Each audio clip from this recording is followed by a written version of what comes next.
আমি সিগারেট খাই না। হাই, কেমন আছেন? বান্টি ভাইয়া, আপনি একদম আগের মতোই আছেন। অনেকক্ষণ ওয়েট করালাম।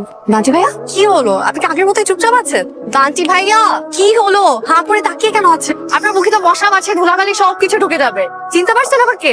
আমি অবন্তী, মাকসুদ ভাইয়ের বাসার বাড়িওয়ালার। মনে আছে? আপনারা সবাই আমাদের বাসায় এসে ক্যারাম বোর্ড খেলতেন। আপনি কলেজ ফাঁকি দিয়ে আমাদের বাসার ছাদে বসে আড্ডা দিতেন। আপনি যখন ইন্টার সেকেন্ড ইয়ার ছিলাম, তখন আমি ইন্টার ফার্স্ট ইয়ার ছিলাম। হ্যাঁ, বিন্তি না? অবন্তী, তাও তো চিনতে পারছেন আপনি। আরে আমি তো চিনছি আগে, কিন্তু তুমি যেন কেমন জানি হঠাৎ করে বড় হয়ে গেছো। বান্টি ভাই, কেউ হঠাৎ করে বড় হয় না, ধীরে ধীরেই বড় হয়। আপনি পৃথিবী থেকে গায়েব ছিলেন। আচ্ছা, ভালো কথা, আপনি ছিলেনটা কোথায়? বারমুডা ট্রায়াঙ্গেলে? ওরকমই কিছু একটা। আপনাকে দিয়েই সম্ভব এটা। আপনি এই সময়ের একটা অ্যান্টিক, একদম শোকেসে সাজিয়ে রাখার।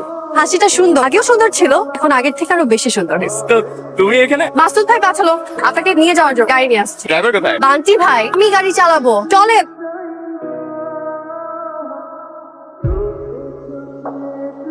শহরটা কত বদলে গেছে। শহর বদলে গেছে, কিন্তু মানুষগুলো আগের মতোই আসতো। আপনিও একদম চেঞ্জ হননি, একই রকম আছেন, একদম আগের মতোই বোরিং। আমি বোরিং? হ্যাঁ, আপনার সাথে দেখা হলো মোটামুটি 15 থেকে 20 মিনিট হল। এই 20 মিনিটে আমি 20টা কথা বলছি, আর আপনি মাত্র একটা কথা বলছেন। আমি তো সবসময় এরকমই ছিল। এই জন্যই তো আপনাকে বোরিং বললাম, কিন্তু বোরিং হলেও কিউট আছে।